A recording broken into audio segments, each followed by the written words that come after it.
পুরুষ তুমি ছুঁতে চাইলে এমনি ভাবে ছোবে। এই যে বাসে, ট্রেনে, রাস্তাঘাটে ভিড়ের ঠেলাঠেলিতে তুমি আমাকে ছুঁয়ে দাও, তাতে আমার কোনো আপত্তি নেই। এমন তো কতবার হয়েছে, কতজনে কতভাবে তাকিয়েছে, ছুঁয়েছে।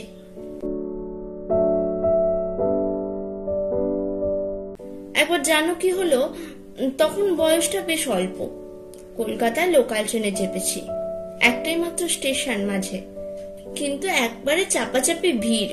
কোন রকমে ট্রেনে পা রাখতেই ট্রেন ছেড়ে দিল। আমি ঝুলছি ট্রেনের বাইরে, কোন রকমে একটা লোহার রড ধরে আছি, কিন্তু ঘাম ঘাম হাতে তাও পিছলে যাচ্ছে।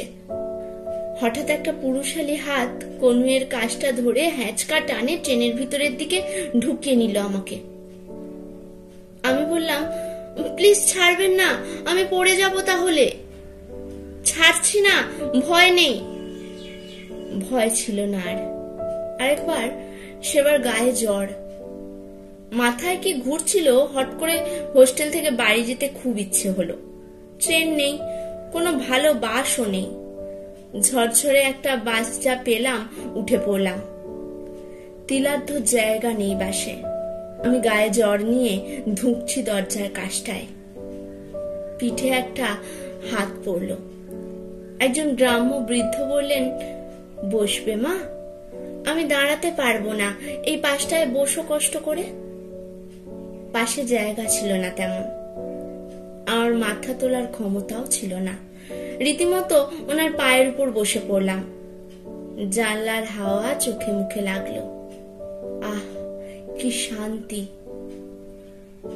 এরকম হয় কিন্তু রাস্তাঘাটে কেউ কেউ হাঁ করে তাকিয়ে দেখে, অস্বস্তি হয়, আমারও হয়, কিন্তু কখনো কখনো খুব ভালোও লাগে।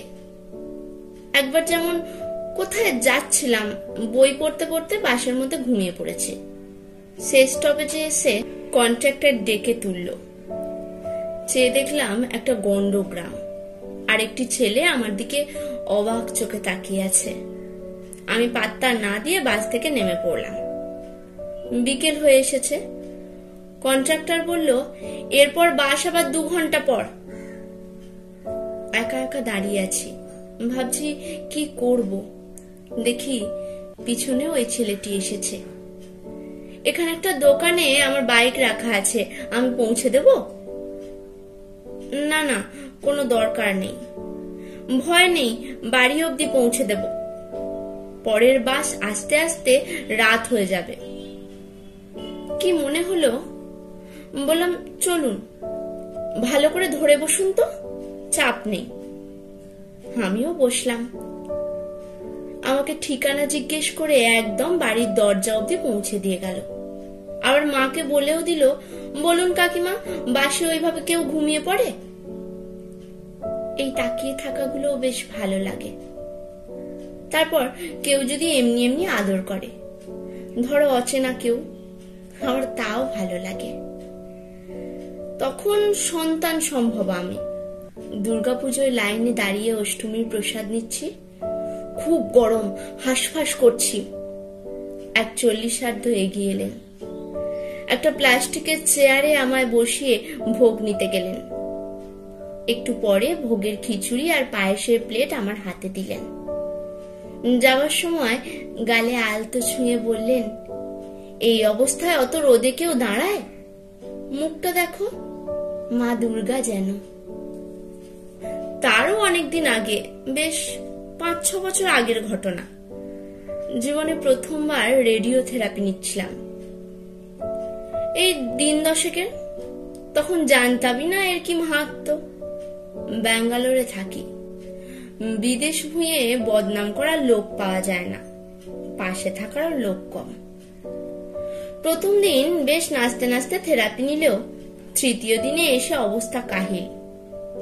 এরকমই একদিন থেরাপির জন্য অপেক্ষা করছি। অফিসের এক কলিগের ফোন এলো, খুব কাছের নয়, মোটামুটি বন্ধু। জিজ্ঞেস করলো কোথায় আছি। বললাম থেরাপি নিচ্ছি। আঁতকে উঠে বলল, রেডিও থেরাপি চলছে, বলনি একবার? হসপিটালের নাম জিজ্ঞেস করলো। সেদিন থেরাপি সেরে বাইরে এসে দেখি রিসেপশনে দাঁড়িয়ে আছে। মাথায় একটা চাঁটি মেরে বলল, আইডিয়া আছে কোনো, কি হচ্ছে? এবার থেকে আমি আসবো সাথে, খবরদার একা আসবে না। সেদিন চোখের জলটা আর দেখতে দিইনি। ছুতে হলে এমনি করে ছোঁও, এমন করে যাতে শেষ দিন অবধি তোমার ছোঁয়াটুকু মনে করে রাখতে পারি,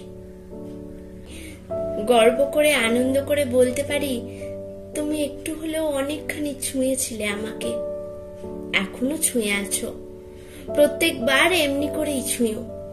সত্যি বলছি, আমার ভালো লাগে, আমি কিচ্ছু মনে করি না।